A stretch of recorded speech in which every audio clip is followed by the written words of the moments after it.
Hello, everyone, and welcome back to the Autopsy with Maddee P. I'm your host, Maddee P. Girl. How's it cracking, queen? So, we did a bonus episode this week on the Anna Paul T.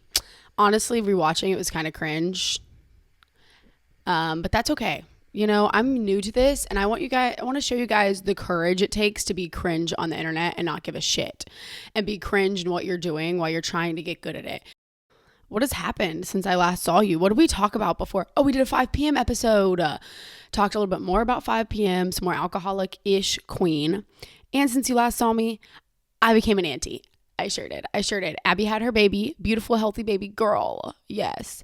And I was in the delivery room for this. So I had a couple of life things happen. Abby had her baby, and we lost my childhood dog. His name is Bo. He's a sweetheart. He was just a very old man, and it was time for him to go. So I had a big learning week, a few weeks it felt like. Just a lot of life things hitting me. And it gave me the reason for this episode this week, I think, because it symbolized a lot of growing out of my childhood and growing out of my old life and growing into being a new woman. I was able to experience being right next to my best friend as she's giving birth. We had to go to a C-section, so I was waiting on her in a separate room. And it was like a life-changing experience. And like, I won't go into detail because it was very private, obviously, but it was just very life-changing for me. In a lot more ways than just this beautiful baby being brought into the world. Like, I'm not kidding. My anxiety went from here all the time, and it's now kind of like here. And I'm not sure if it's the miracle of life or because I've been able to gain some experience, but it really made me realize that like life isn't that fucking deep. And when I look down at this little girl, like what is important is like laughter and family and giggle and like birth and death and like experience. And I talked a little about that, how I had gotten away from experience, and a lot of us find like happy and experience like synonymous when we just want to live a fulfilled life, not necessarily always meaning happy. But it was just like a really it was an honor to be there, and I wasn't expecting like the life-changing aspect of it. I mean, obviously, but so it just brought on a lot for me to be in a period of life where now my friends are having children. And it's funny because growing up, I was always one of those people that was like, I'm not having a kid. I'm not having kids. I think I saw 4 kids in one house. I come from a larger family with 4 kids, and like same house, parents still together, like not splitting up and shit, like together all the time. And there was just some chaos about it. Like now I must have peace, but for a while, it put me off of kids totally. I was like, that never happened to me. And I was very, very scared. I had can we talk about that? Do y'all have a genuine fear of childbirth and of the pain and like growing a human and stuff? I had that so bad for years. And now I'm getting older, and I have to say, I cannot wait to be a mother. Like, I know my time isn't here yet, and I'm really happy where I am in my life. But I am actually very excited for the time to come. And I never thought that I would say that. And I'm not scared of the pain. Okay, this is how I described it to my sister. This was my first baby where it clicked that changing a diaper is worth it, or that the pain is worth it. Like all the other moms, I just look at them and wonder, you know, like I'm like, what the fuck? Y'all are so selfless. Like, I don't know how you do it. I could never, right? And it was the first child where I looked at her and I'm like, oh, changing diapers isn't that gross. Like the pain of it, the disgusting parts is so worth it. Are you kidding me? Like this is just part of it. And that's when it clicked, you know, maybe it's just me coming to age and like my motherly instincts kicking in is what it is. Also, I'll show you my nails because it probably looks like I have warts on them. They are so cute. I'm going to put her name on this screen. Her name is Liv. She's incredible. She is the best nail tech. These are ladybugs, everyone. Springtime French set ladybugs. I will show you now. You're welcome. Second thing that happened to me, Bo died. Now, with Bo, we saw this coming. He is an old man, and he's definitely a situation where I am at so much more peace knowing that he's happy, that he's not in pain and he's not ridden with dementia anymore. But it was still like hard letting go of him. And I think because for me and for my siblings too as well, it symbolizes so much more than just losing Bo. Because to me, when dogs die, what makes it easier is the fact that they're so gentle that they're just in a better place. Like, you just know that the peace that exists around a dog is so real. And like, I don't know how to describe that, but if you've lost a pet, I feel like you know what I mean. It's just like, we lost a dog a few years ago and it was like a lot more tragic, but I still was left with a certain peace that I don't get with humans, where like it was genuinely better, for the animal and for whatever reason. And it's hard irregardless to let go of something. And so what I was saying, get to the point. What I was saying is that it just symbolized us growing out of our childhood and us growing into these new lives that we live, and losing him, and then our parents moving out of their home. Like, it just there's just a lot of life changes happening to me, at least in my personal life. And I feel like a lot of people too. And like, I have a few other little changes that have come about that are like kind of dumb, and like, I'm not going to talk about them. Some of them involve my job, but just like a lot of changes, and I'm like going with the flow. I'm really going with the flow with this new life shit, but it sparked something in me because I have a great mid-20s angst going on. Like, if I dyed my hair pink, I wouldn't be surprised. Like, if I broke a guitar over my head and posted it on TikTok, I wouldn't be surprised. And I just want to talk about growing up, and maybe some of us that get stuck in the middle of growing up, or the genuine kind of griefness that comes with it. I don't know. I feel like there's a lot to touch base on, and we're burnt the fuck out. Hello. So do you guys have like mid-20 angst? Please comment if you do, because I don't want to feel like a baby right now doing this. So we're going to do a quote, of course. We didn't start with that. We started with Abby and the baby. Every child is an artist. The problem is how to remain an artist once we grow up. Picasso said that. I think that's really sweet.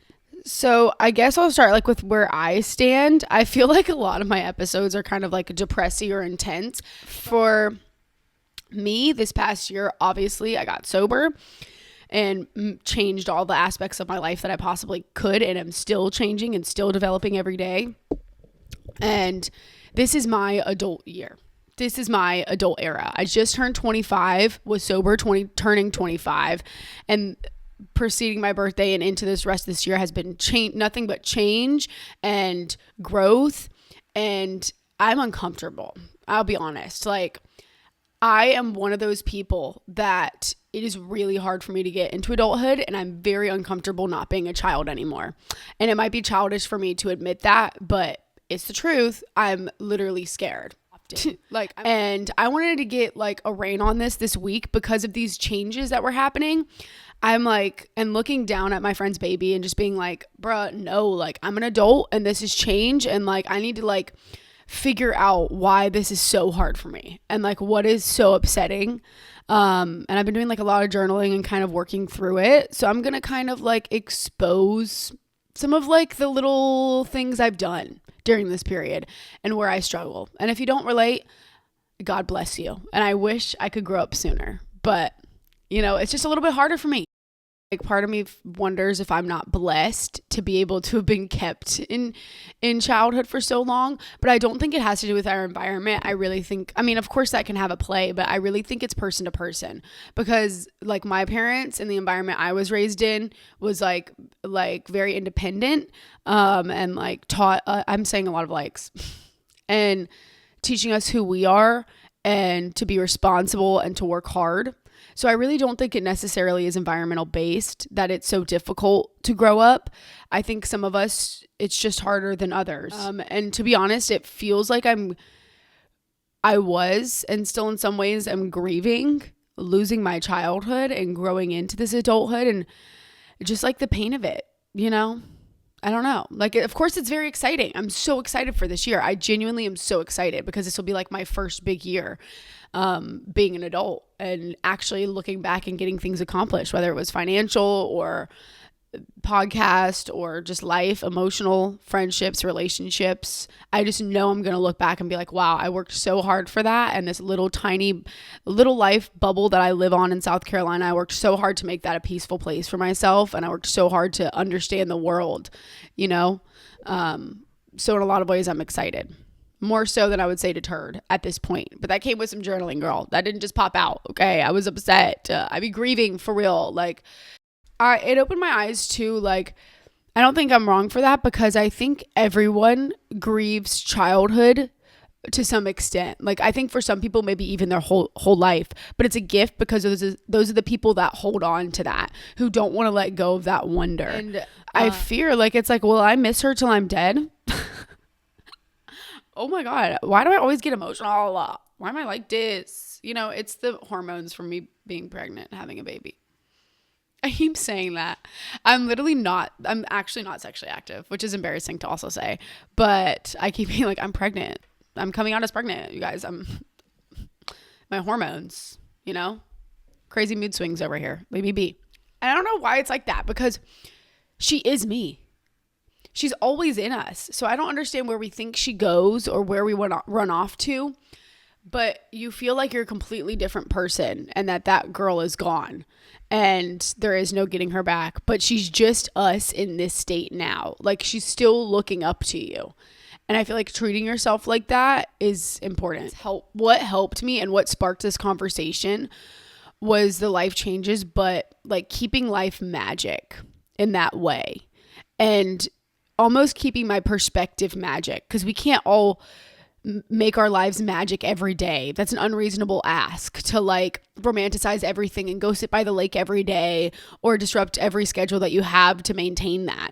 But it's more so about perspective and understanding experience. And it's like, even through all that pain that we went through, or any situation that you've been through in your childhood and growing up, like, you would still live that a million times over, no matter what your circumstance was like. Well, not no matter, but a lot of people would relive that and would not change a thing about it. And there's a reason for that.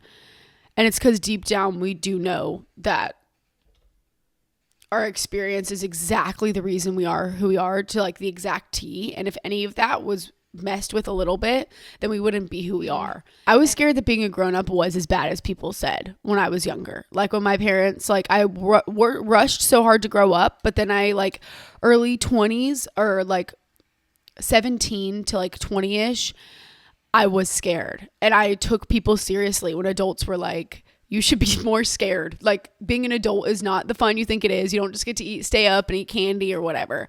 And I took them seriously. And I think it really scared me.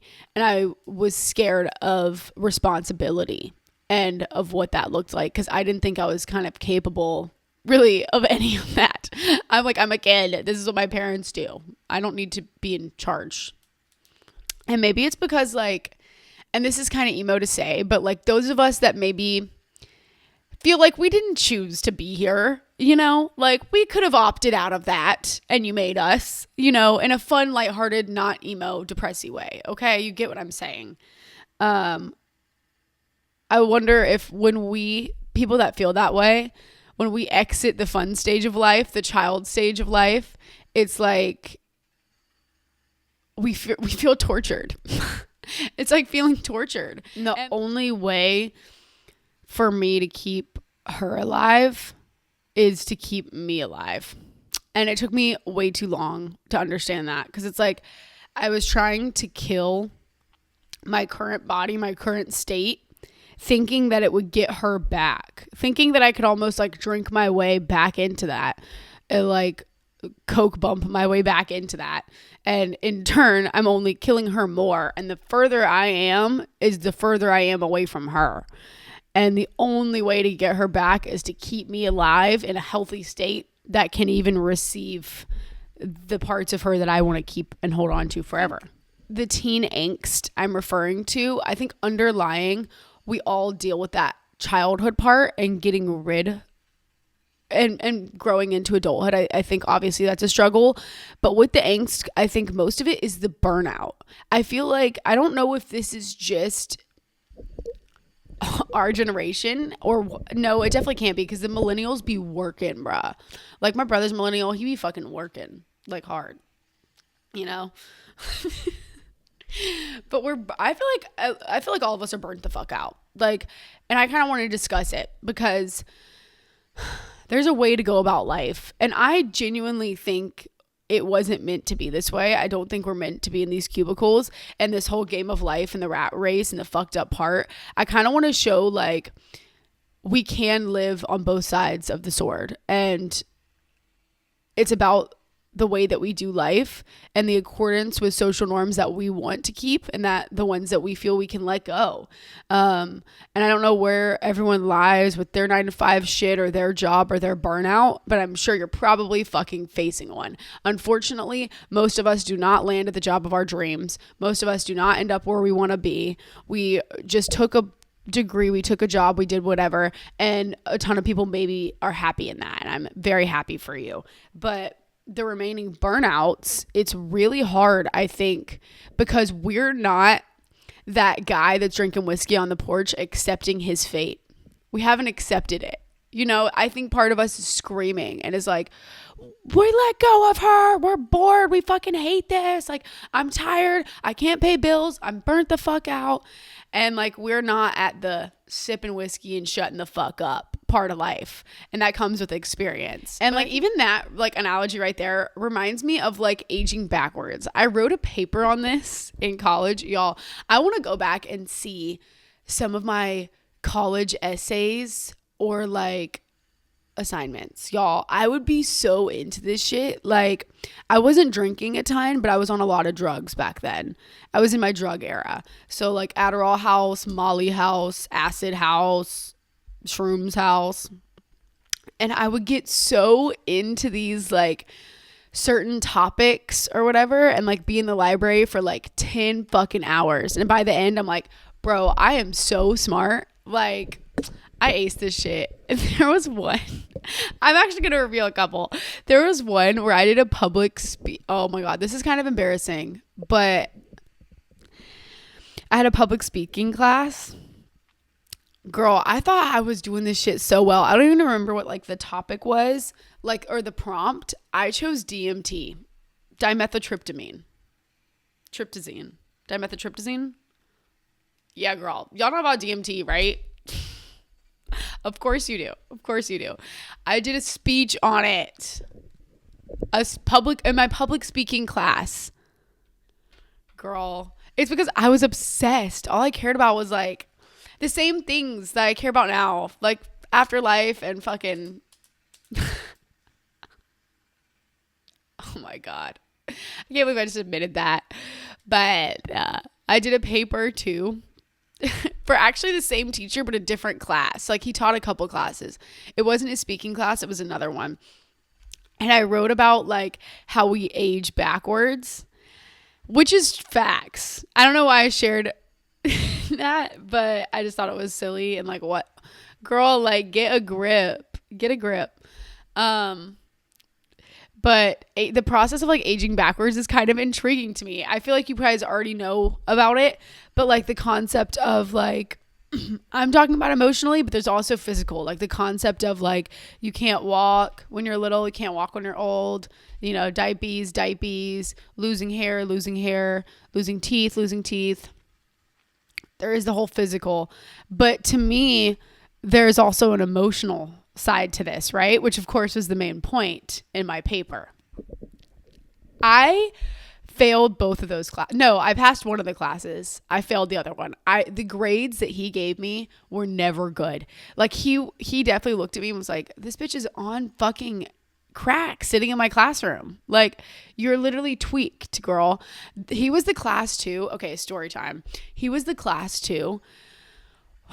I stayed up all night one night for like, okay, no, I was studying so hard for this final exam, right? Studying so hard. And then an acid tab falls across my desk while I'm studying from somebody. where I live, you couldn't get acid like that. You could get it in Aiken, okay? But I was in Bluffton in college. I didn't know that many people. So like I had got my hands on a few things because I worked at a burger joint with a bunch of wook teens that were like into that shit. So I was able to get some, but it wasn't common for me to come across acid tab, right? And if you don't know me, know that acid is my kryptonite. Clearly my kryptonite, okay? I loved this shit. And I think acid is different. Like at least for me, I don't know. You know what?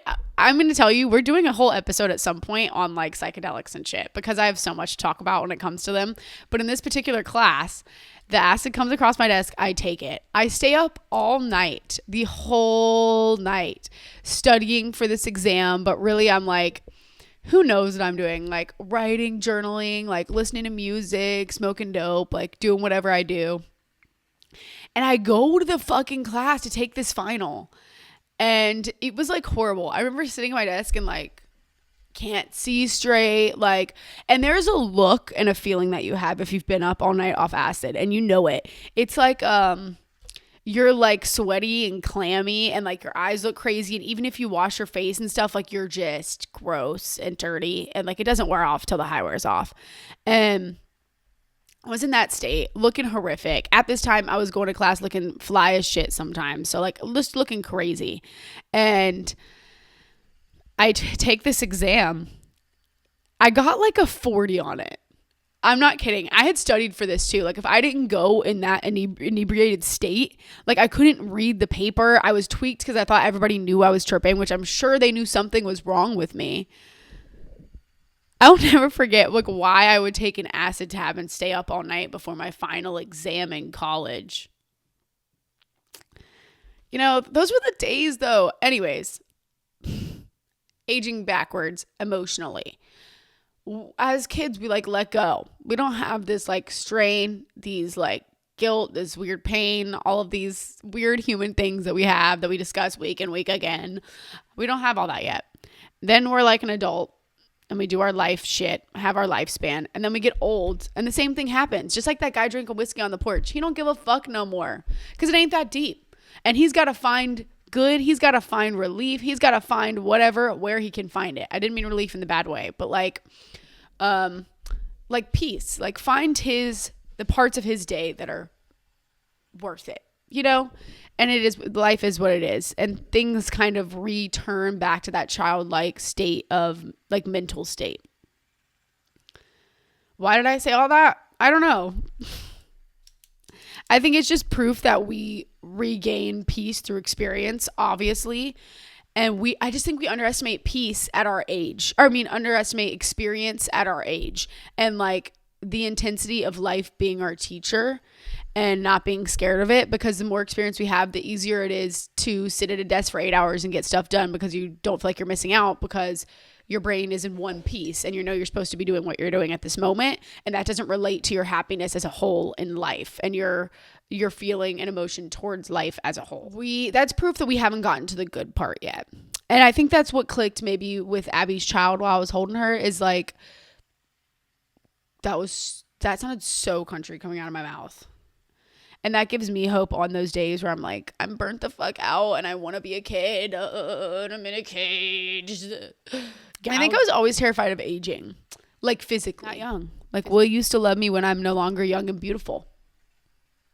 That's what I mean by that. Maybe Lana instilled that in us.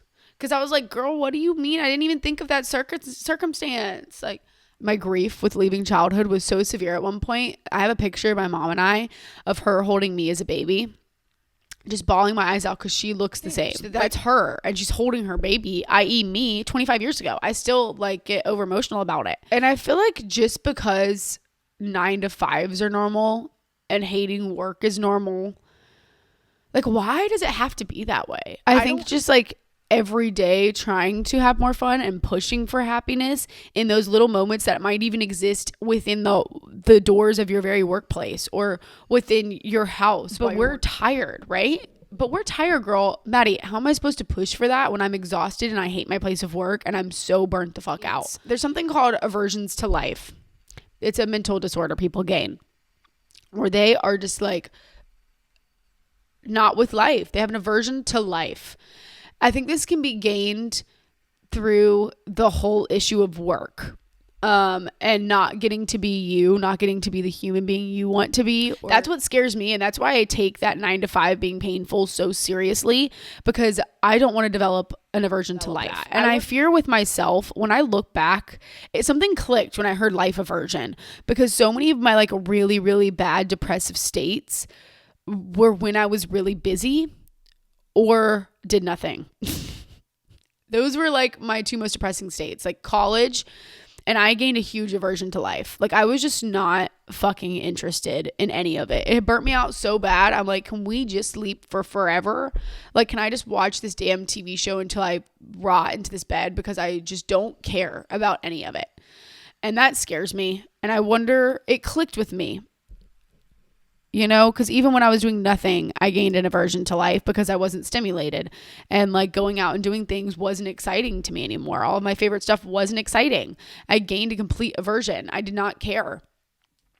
And it clicked with me. And now I fear aversion, and I fear that like when I find my place, it needs to be right for that reason. Because I just know if I don't give a fuck and I hate that place, like I am going to lose my mind. And I just want it to look right for me. Life way, because we can't go back and get experiences. And that's my biggest thing. We cannot go back and get them. We have to be strong enough to take them with us, even if we don't want to, even if this aversion or this burnout has caused so much pain in us that we don't even want to anymore. And maybe that's like because we were raised by boomers, so it just feels like we're complaining about work. But I get where you're coming from. It's not complaining about work. That's not our fucking issue. We can make our money and do what we need to do. We don't want to do it the way that y'all did it. We're in pain. We don't want to work behind a desk. But this is the way life works. And we have to learn how to play this life game and do it in a way that we don't wish we had to go back and make more experiences. And it's almost like emphasizing just trying to take the best of what you have and make the best of what you have. Even if it's not a ton, and even if you feel like your schedule is so packed, you can't make the best of what you have. It is possible.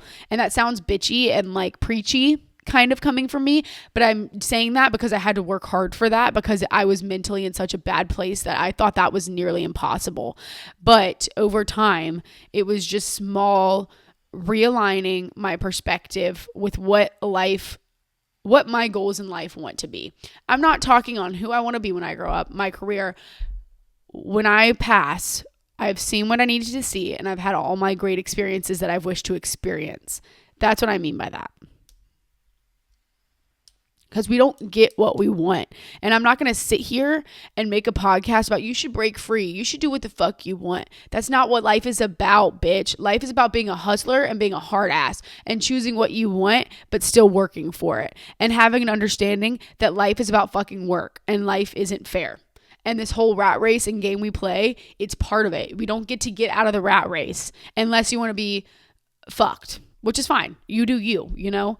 And there are a select few people who do make it out of the rat race, who get to like go live in vans and do crazy shit. But that's just not what everyone gets to have in this life.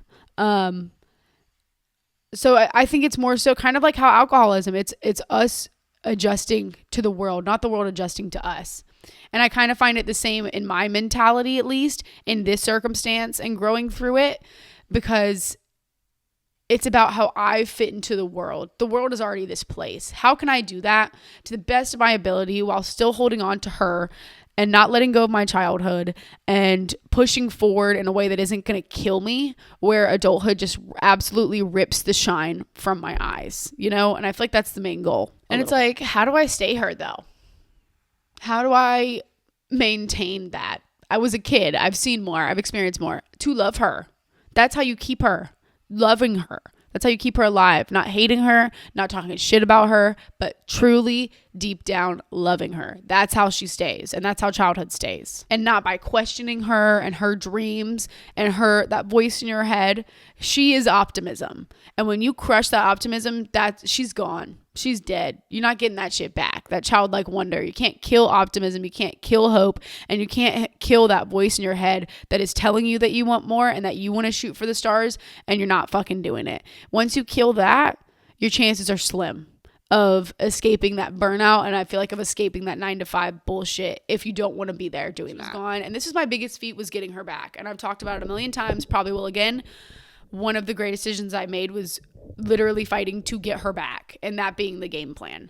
I feel like that's helpful, that your game plan revolves around getting her back, because like also the little celebrations that come with that are like crazy, because it's like revolution slowly. And like when you're gaining her and you feel her, and like, you know, like a wonder hits your chest, or curiosity the right way, or like that right color, or you just want to go play today with your friends. The past few weeks when you've been off, you just want to lay around and do nothing because you're fucking burnt out and tired.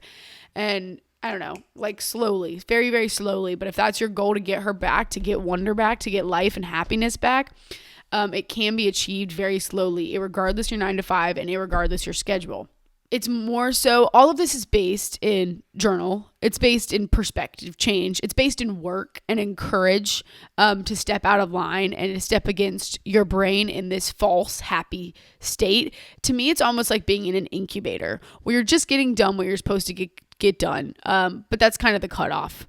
And I don't know. I lived in that place for a long time, and it's like an incubator state. Whether you're making money, whether you're making moves, doing what you're supposed to do, living in an incubator state just fucking blows dick. Like, but that shit sucks, whoever came up with that.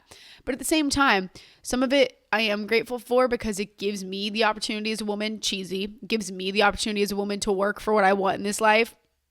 And it gave me the opportunity to be sitting in an apartment single with just my dog, working on a podcast while I'm a fucking server. This would never fly in the boomer's life. This would never fly in a pastime. No man around, nobody forcing me to pop a kid out, nobody forcing me to get married and shit. So like part of me does, you know, we want to change the world, but we would wonder what it would be like if it wasn't like this. And it's kind of like us. All of these experiences, all this shit we go through makes us us. And I feel like society is kind of the same. And we act like we didn't contribute to that shit, is the funniest part. We act like we had no say in making the world the way it is, when we all contribute daily to that shit. A. And B, it doesn't change. Once again, life doesn't change. You're not going to get this, you know, I don't know. Was that too hater in me? I'm trying to be less intense. But I, of course, am always in the sun. And I like to sing to my inner child. So cheesy. I wanted to make that an example because it really helped like me for real. But like singing to her and just singing while like I'm doing my makeup or whatever, like not like trying, not like, but like just singing, you know, getting loosey goosey. And song and dance, I talk about it a lot and a lot of emotions, but song and dance is something that we let go of for real as a kid. For me, as a child, I was that girl performing on the stage at the house. I was that girl singing. I was putting on plays. I had a band, you know, like whole 10. So to me, I need to sing and dance. That's a personal recipe feature for myself. I need to be singing and dancing. Just because, I don't know, it's who I am. It keeps me young. And when I was going through my mute phases, like in Florida, or any really, really bad last drunken stage, the only time you caught me dancing is if I'm shaking that ass, you know? I'm not just singing and dancing. I'm still, and I'm like in a cocoon in the bed. And I'm not being me. I'm not being her.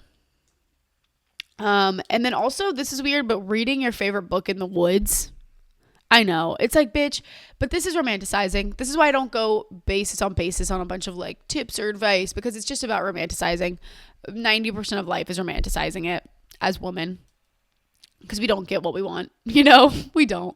So we have to make what we want. And like for me, reading in the woods and like just pretending that I am elsewhere. And this is funny, but my sister and I work together, and when we were little, of course, you know, what color tail do you have? I was always purple. I usually had brown hair. Sometimes I'd be a blonde. But we like would play these games with each other. My sister and I are close in age, so we were like butt buddies and, you know, played all these games all the time, constantly. And now we work together and, you know, we'll be like, okay, what do you want to pretend you are today? The other day we were Safe Haven. We forgot about it kind of quickly because work started, but we decided on Safe Haven, and that a guy was coming in to find us at our work, which is perfect because we work on like the water. If you don't know, I work on the water. So it was like, and I think that was filmed in like North South Carolina too, so it works out perfectly. But yeah, dumb. But sometimes I still do that. I don't know how to, like, I'll read the Hunger Games before work and get really into it so that my brain has a place to escape and that I can make more fun out of it. I think that might be more of like whatever is wrong with me that we haven't diagnosed yet. So a lot of things I say, maybe it's just, I don't need to be diagnosed. I'm happy. Whatever I have, you know, I don't need any more meds or anything, but maybe that's the tism part. I'm not sure. And for me, I had to fucking stop mourning her. And she did not leave. Like, she was begging me, like, I'm right here. Like, stop fucking mourning me, you cunt. Like, you buried me alive. Like, Pretty Little Liars or whatever. And I think the second that I stopped mourning her and acting like I was a dead man walking kind of at that point, because when you start to mourn her, then you are a dead man because that's you. See, does this make sense? Does this make sense to you guys?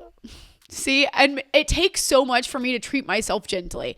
And I don't know if none of you resonate with that and if I just placeboed the fuck out of that or did whatever, but it keeps me treating myself correctly. And maybe that's because it was based and rooted in me treating a little girl correctly. And that's where the whole root of my mental shit and trying to get better started was the root of treating her with care and taking care of this child that lives in me. And if that's not real or whatever, you know, it taught me that, and in turn teaches me how to treat my adult womanhood self with care too. And I think it's just like I touched on, subduing her, and to stop subduing her and stop telling her she's not enough or that her dreams are too big, or that little voice, and you still have it because she's not dead yet. And when we get too far into that incubator stage, into that 9 to 5 shit, or like into like shutting her the fuck up, like you're going to lose that completely and you can't go back to find her and get her. Now you're going to be lost in your adult world and you can look for her or whatever, but it's not the same as the period that we have that we're granted right now. And to subdue her and tell her to shut the fuck up and that you need to get on to work isn't benefiting you at all. And even if it's listening to her to just dream for a bit and just wonder, oh, maybe I could pull that off or whatever. It's not about, I think people hear that voice and they think it's wrong. And like maybe the boomers taught us that, but two things can be true at once. What I realized while going through all that process was kind of like making her proud. That was how we were going to unite, and how adulthood could be comfortable for me. Was I couldn't let go of the dreams that I had as a child. And I remember being a kid and hearing people say to shoot for the stars, go for your dreams, like whatever. And I took that very seriously up through high school too. I had a teacher, one of the only AP classes I ever took was an English lit class. And I had a phenomenal teacher. She was fantastic. And she talked to me in a certain way like that too, because I expressed to her that it was hard for me to be a student and that I was starting to have pains, and like, she was really easy to open up to. She's a fantastic teacher. She was at Allie's funeral too. She was Allie's teacher as well. Oh, well, I really hung on to the philosophy of shooting for the stars and shooting for your dreams. And now that I'm an adult, I don't necessarily think I'll be able to do all those things I dreamed of when I was little, but I sure am fucking going to try. I'm going to try. Or I'm going to try to fit what I love into a job that makes sense, you know, or something. And I think that's because like I said, making her proud is how we unite. And I feel like that's how there's not so much pain, because you're ignoring her and you're leaving her behind. And even listening to her gives us the space to like let go of some of that pain and some of like the cloudiness. And this goes differently, obviously, for people who are ready to grow up, who can grow up. I just feel like personally, we have no space to be free. Let me tell you something. As long as we are what they want us to be, we will never be what she wants us to be. And we got to get people the fuck out of our heads. And it's like, we think we're satisfied, but we're just fucking settling on so many accords. And our fear is just holding us hostage. our fear to like go against the grain. And we didn't have that so much when we were younger. And I think what I would kind of want to expose you to as well is that free will, true freedom, true free will comes with guidelines. True freedom is when you understand that you have to live by a moral standard and that what you do is not harming yourself or your future or others. And I think it's almost like being able to play the game of life because we live here and we are forced to, whether you like it or not. Money and time are real, whether you like it or not. We have to abide by that. I don't want to, but I know I have to, because why would I fucking not and then not have rent or like all the things I want or abide by certain social norms or social standards. Two things can be true at once, because if you have that and you understand what you are pushing for is for betterment and it's not hurting yourself or others, this is when real freedom as adults can come into play. Because freedom is not willy-nilly, not just saying fuck it, not just quitting your job and not caring. Freedom is being able to live by these guidelines and still be free.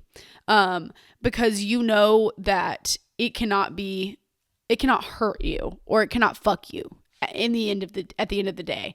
And I feel like that's where people get free will kind of skewed, because free will isn't just calling out and going to get a slushie that day. You should do that. That is one use of free will. But free will can be quitting your fucking job while still living on the social guidelines and understanding that you're going to need rent, you're going to need parameters, that you want success in life, you want better things in life, but you're not fucking happy and you're stuck. But you can trust yourself. And that's the main thing. I think at least what I'm building now is being able to trust that I am a provider. And I was so scared of that. I didn't think I was responsible. I didn't think I could provide for myself. I am a provider and I can trust myself to do that. I can trust myself to know that I will weather the storm irregardless. I will find my rent. I will find my money, and I will adhere to the right social norms that keep me alive and keep me a functioning member of society. But I can say fuck it. I can throw my arms up and say fuck that type of rat race shit. I don't want to do that. I'm going to quit and I'm going to go live in a van, and I'm going to make my money doing it, and I'm going to be morally correct, and I'm going to live by the guidelines I need to live by, and y'all can fuck right off. And that's why I feel like it's like, don't let that fear take you. If you have an understanding of that and of true freedom, that true freedom does not come with the possibility of hurting ourselves or the possibility of dismembering your future. Two things can't exist at once, like I said. And like, fucking quit that job. Quit that job.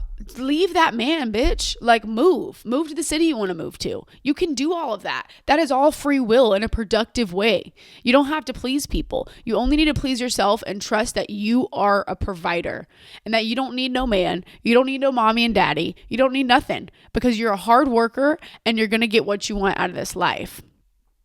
I know I had to work on that a lot, is understanding that it's fine and that like I can just be free. I can choose the shit I want because I'm living in the right way and I'm living by the standards or whatever. I think that kind of goes with as long as we're what they want us to be, we're never going to be what she wants to be. We're not going to run from that man if we listen to that shit. And there's such a line with that. And so I'm not encouraging you to say fuck it and ruin your life and go run off with whatever and do whatever. I'm encouraging you to do what feels right in your gut and to not shut that little girl up. And if she's dreaming, whether you think you can accomplish it or not, you better try. Give her a shot. We don't give ourselves that chance. But we have to have the courage to be free. We have to have the courage to say fuck this shit. And maybe you're not self-sufficient. Maybe you're somebody that struggles in terms of independence. And I think building that and working towards that and seeing yourself make money and pay bills. Sometimes when I see my bills go out of my account, don't get me wrong, most of the time I'm like, oh my fucking God. But there is like time to time where I'm like, I did that.